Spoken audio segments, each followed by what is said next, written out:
قومی ایام اور تہوار ہر ملک و قوم کے لیے خاص مواقع ہوتے ہیں جنہیں منانے کے لیے خاص اہتمام کیا جاتا ہے۔ قومی سطح پر تقریبات منعقد کی جاتی ہیں، نئی نسل کو اپنے اسلاف کی قربانیوں اور اپنے وطن کی اہمیت و افادیت سے آگاہ کر کے ان کے دلوں میں جذبہ حب الوطنی پروان چڑھایا جاتا ہے۔ ملک کی تعمیر و ترقی کے لیے ماضی میں کی گئی محنت اور بقا کے لیے قربانیوں کو اجاگر کرنا بھی ان ایام کو منانے کا ایک اہم مقصد ہوتا ہے۔ اس کے ساتھ ساتھ غلامی و آبادیاتی نظام سے نجات کا جشن بھی منایا جاتا ہے۔ اس اہم موقع پر دنیا میں کہیں بھی کوئی ریاست اپنے ملک میں آباد اقلیتوں کو ظلم کا نشانہ نہیں بناتی اور نہ ہی مقبوضہ بنائے گئے علاقوں کے لوگوں کو کرفیو لگا کر ان کی زندگی جیل کے قیدیوں سے بھی بدتر بنا دی جاتی ہے۔ اول تو دنیا میں اس وقت دو ہی مظلوم خطے مقبوضہ فلسطین اور مقبوضہ کشمیر ہیں، جو آج کے جمہوری اور انسانی حقوق کی علمبردار دنیا میں بھارت اور اسرائیل کی غلامی کا شکار ہے۔ ظلم بھی ایسا کہ جس پر چنگیز اور ہلاکو خان کی روحیں بھی شرما جائیں۔ جمہوریت کی چیمپئن بڑی عالمی قوتوں کی طرف سے منافقانہ طرز عمل کی انتہا یہ ہے کہ وہ کشمیریوں و فلسطینیوں کی تسلسل سے جاری نسل کشی پر بھارت ہو اسرائیل ان دونوں ممالک کی فسطائیت کو قابل مذمت ہی نہیں سمجھتے۔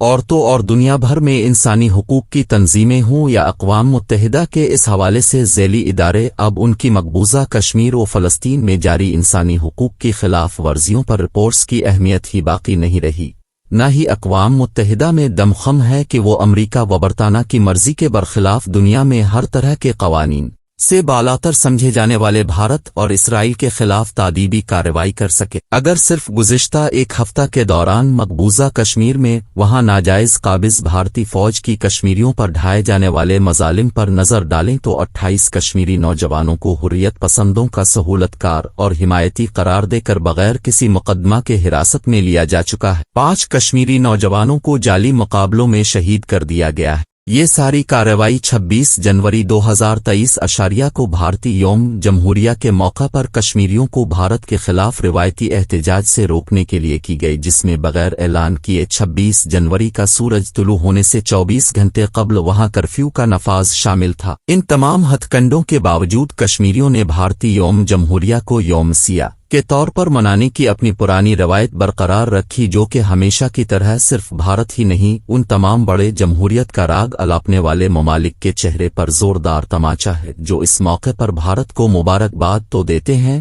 لیکن انہیں بھارت کی غلامی میں بندوق کے زور پر قیدیوں کی سی زندگی گزارنے والے کشمیری دکھائی نہیں دیتے۔ کشمیری صرف جمہوریت کے اصولوں کے مطابق زندہ رہنے کا حق مانگتے ہیں اور اقوام متحدہ کی قراردادوں پر عمل درآمد چاہتے ہیں، جس میں بھارت نے از خود کشمیریوں کے خود ارادیت کے حق کو اقوام متحدہ میں تسلیم کیا تھا۔ ویسے تو پورا سال بھارتی فوج کی مقبوضہ کشمیر میں بربریت جاری رہتی ہے، تاہم 26 جنوری کے روز کشمیریوں کا احتجاج اور بھارتی یوم جمہوریہ کو مقبوضہ کشمیر میں یوم سیاہ کے طور پر منایا جانا بھارت سرکار، بھارتی فوج اور بھارتی پارلیمنٹ سمیت ان تمام بھارتیوں کے لیے انتہائی شرمندگی اور تکلیف کا باعث بنتا ہے جنہوں نے 80 لاکھ پر مشتمل کشمیریوں کو جمہوریت کے تمام اصولوں کا گلہ گھونٹتے ہوئے انہیں اس طرح غلام بنا رکھا ہے کہ نہ تو وہ حج و عمرہ کے لیے جا سکتے ہیں، نہ ہی انہیں دیگر کسی ملک میں جانے کی اجازت ہے کیونکہ انہیں پاسپورٹ کی سہولت ہی حاصل نہیں۔ وہ اپنے ہی خطے میں ایک ضلع سے دوسرے ضلع میں جانے کے لیے کام کی نوعیت اور وجہ بتانے اور اپنے ہی شہر میں 20 جگہ موجود ناکوں پر شناخت دکھانے اور تلاشی دینے کے پابند ہے۔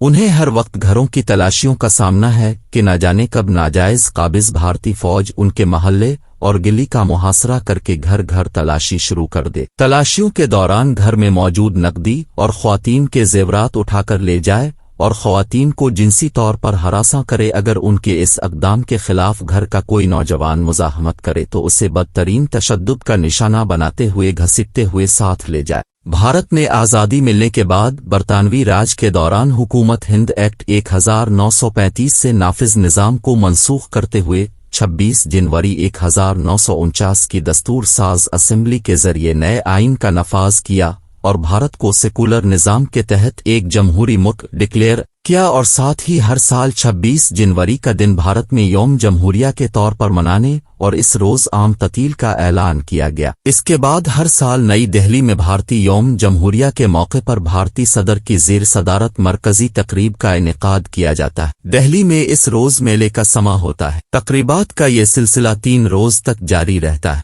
بری فوج، بحریہ اور فضائیہ کا مارچ پاس اور جدید ہتھیاروں کی نمائش کی جاتی ہے۔ بھارت کی دیگر ریاستوں میں الگ سے یوم جمہوریہ کی تقریبات منائی جاتی ہیں، جبکہ مقبوضہ کشمیر میں بھارت کا یوم جمہوریت منانے کا خواب آج تک پورا نہیں ہو سکا۔ اس کے برعکس صرف مقبوضہ کشمیر ہی نہیں بلکہ دنیا بھر میں جہاں کہیں کشمیری آباد ہیں وہاں 26 جنوری کا دن بلیک ڈے کے طور پر منایا جاتا ہے۔ ابتدا میں مغربی دنیا میں ہر جگہ کشمیری اپنے طور پر یوم سیاہ منایا کرتے تھے، لیکن اب کشمیر کونسل یورپ تمام مغربی ممالک میں 26 جنوری کو یوم سیاہ منانے کا اہتمام کرتی ہے۔ بھارت نے جنوری 1950 میں مقبوضہ جموں و کشمیر میں 26 جنوری کا دن یوم الحاق کے طور پر منانے کا اعلان کیا، مگر کشمیریوں نے اسے یوم سیاہ قرار دے کر بھارت ارمانوں پر پانی پھیر دیا۔ 5 اگست 2019 کو مقبوضہ جموں و کشمیر کو بھارت میں ضم کرنے کے بھارتی اقدام کے بعد وہاں ناجائز قابض بھارتی فوج نے بندوق کے زور پر انتہائی بدترین کرفیو کے دور ان 26 جنوری 2020 کو یوم جمہوریہ منانے کی جو کوششیں کی، کشمیریوں نے اپنی جان کے نذرانے دے کر یہ کوششیں ناکام بنا دیں اور روز مقبوضہ وادی میں ہر طرف،